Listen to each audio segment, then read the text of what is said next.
to that place in us where we're not censoring ourselves or trying to do it good or right, but rather connect to whatever it is we're trying to say. In the rarefied atmosphere of Hollywood legends, few voices carry the gravitas of Al Pacino. All I have in this world is my balls and my word, and I don't break. For over 5 decades, his volcanic intensity and nuanced vulnerability have redefined screen acting, creating an unparalleled legacy from The Godfather to Scarface to Heat.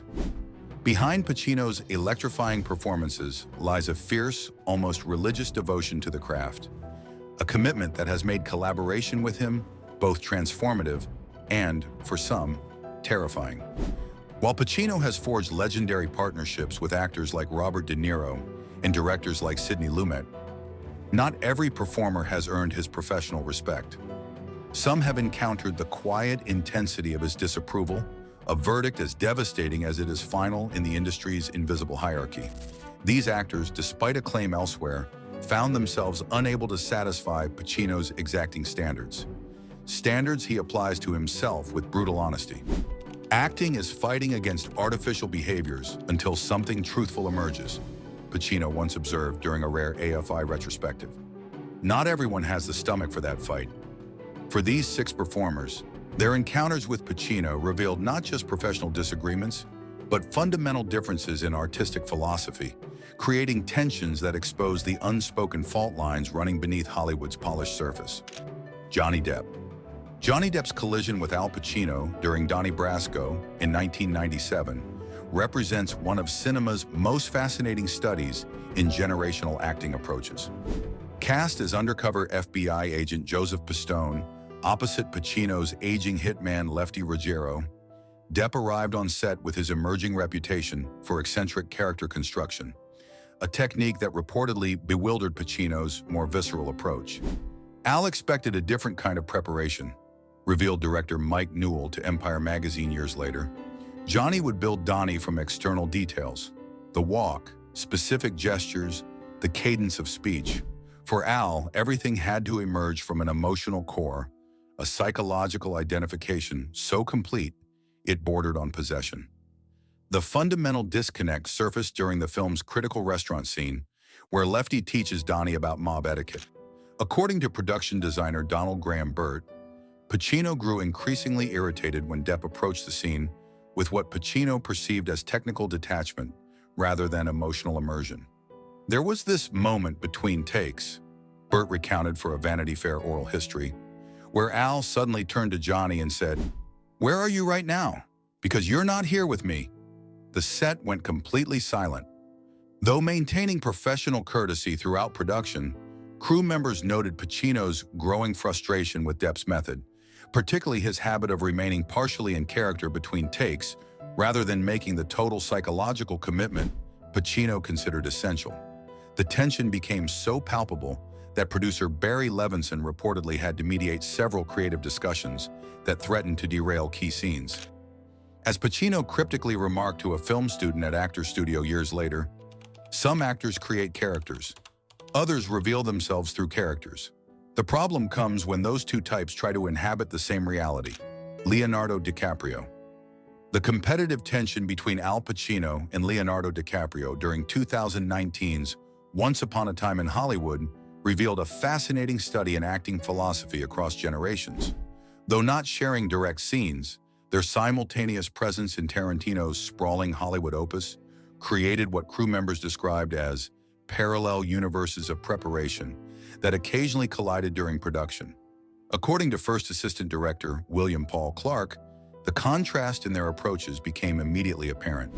Leo would arrive hours early to discuss historical context and character psychology with researchers he'd personally hired, Clark told Total Film magazine. Al would appear precisely on schedule, glance at the sides once, then deliver a performance so naturally lived in, it seemed impossible he hadn't been preparing for months. This fundamental difference reached its apex during a table read, where DiCaprio presented extensive notes on industry dynamics of the late 1960s, prompting Pacino to reportedly comment within earshot, "The research department is down the hall. We're in the acting department here." Their creative disconnect extended beyond methodology to fundamental views on performance itself. Costume designer Ariane Phillips noted that DiCaprio requested multiple fittings to find physical aspects of his character, while Pacino made immediate decisions based on instinctive emotional connections to wardrobe options. Leo approached his character like a researcher writing a dissertation, Phillips observed. Al approached his like a jazz musician, finding the right note in the moment. Though maintaining professional courtesy, Pacino was overheard in the production office questioning the value of DiCaprio's exhaustive preparation to longtime collaborator Martin Scorsese, suggesting it created technical precision at the expense of spontaneous life. When specifically asked about working alongside DiCaprio, Pacino gave his most revealing comment. Every generation has to discover the wheel for themselves. Some need to measure every spoke before they start rolling. Tom Cruise. Tom Cruise's legendary intensity collided spectacularly with Al Pacino's raw emotional approach during pre-production for the 2003 Michael Mann thriller, Collateral, creating one of Hollywood's most fascinating casting reversals. Initially slated to play the philosophical hitman Vincent opposite Pacino's world-weary taxi driver, Cruise's methodical, control-oriented approach reportedly created immediate friction during character workshops.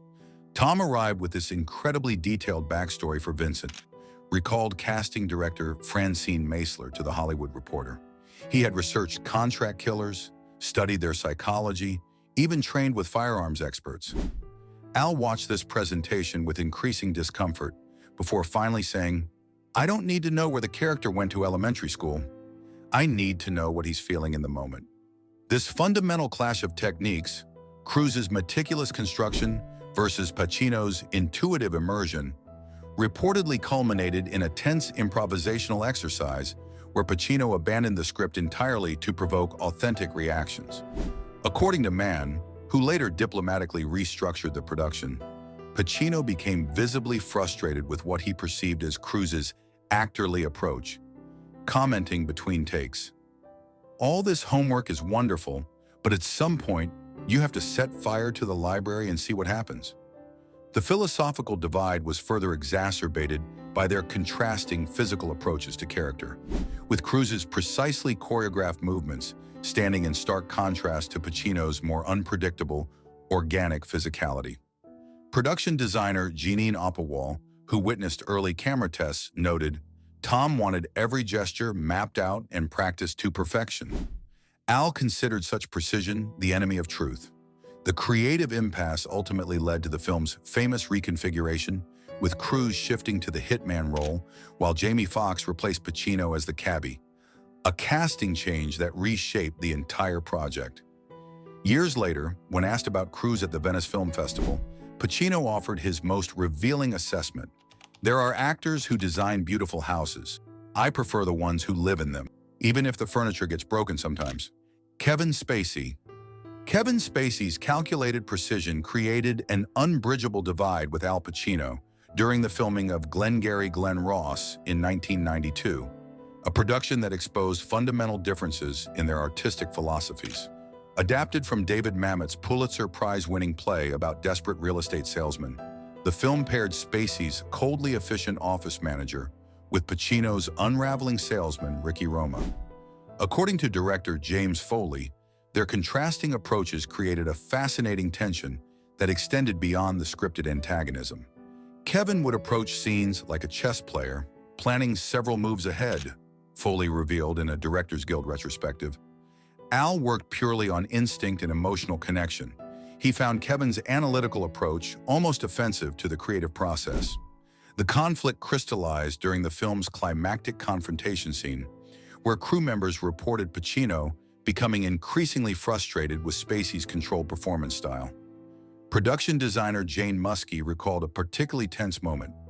After a take where Kevin delivered a perfectly modulated performance, Al pulled James aside and said loud enough for everyone to hear, "He's not acting, he's demonstrating acting." The atmosphere on set became electric after that. Their philosophical divide extended to rehearsal methodology as well. Script supervisor Diane Dreyer noted that Spacey would meticulously mark his script with technical notations about pacing and emphasis, a practice that visibly irritated Pacino, who preferred to discover the scene's emotional truth in the moment. They represented two completely different schools, observed co-star Ed Harris. Kevin constructed his performance with architect-like precision. Al approached his like a method jazz musician, following emotional impulses wherever they led. When specifically asked about working with Spacy years later during an actor studio masterclass, Pacino offered his most revealing comment. Some actors perform, others reveal. The audience can always tell the difference. Dustin Hoffman. Dustin Hoffman's legendary perfectionism collided catastrophically with Al Pacino's intuitive approach during their brief collaboration on Sidney Lumet's unrealized project, Attica, in 1974, creating one of Hollywood's most fascinating creative divorces. Initially conceived as a powerful drama about the infamous prison uprising, the production imploded largely due to the philosophical chasm between its intended stars. They represented two fundamentally different religions of acting, Lumet later confided to his biographer, Morris Spiegel. Dustin needed to understand every motivation, every psychological nuance. He'd spend hours questioning the smallest details. Al wanted to absorb the character's emotional reality and live inside it without intellectual dissection.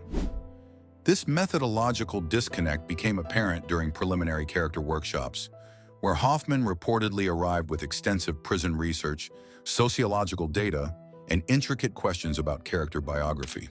According to assistant director Alan Hopkins, who witnessed their initial sessions, Pacino became increasingly withdrawn as Hoffman presented his methodical approach, finally erupting with the observation, "We're not performing autopsies here. We're trying to breathe life into something."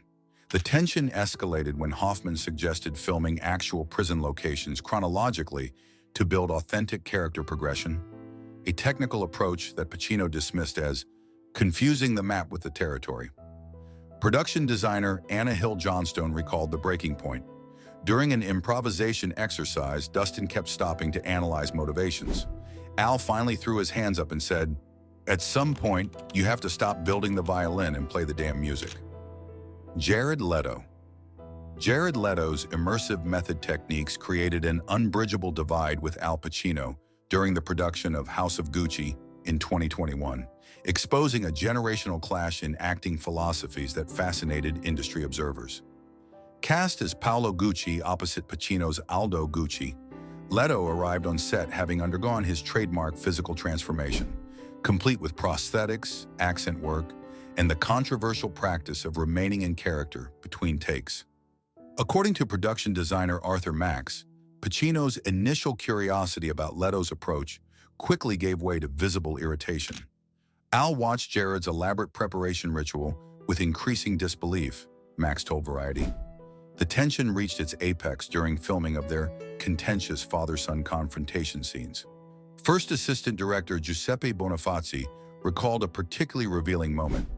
After a take where Jared remained in his Paolo persona while discussing technical adjustments, Al turned to Ridley Scott and said loud enough for everyone to hear, "Tell the kid the scene is over. He can come back now." Pacino's conflicts with these six actors reveal the profound divide between technical precision and emotional truth in acting. Each performer encountered his disapproval not through lack of talent, but through fundamentally different artistic philosophies. In Pacino's world, authenticity requires stripping away artifice rather than perfecting it, a lesson that transcends acting to touch the essence of human connection itself. If you've enjoyed exploring these fascinating creative tensions, hit that subscribe button for more deep dives into cinema's invisible battlegrounds.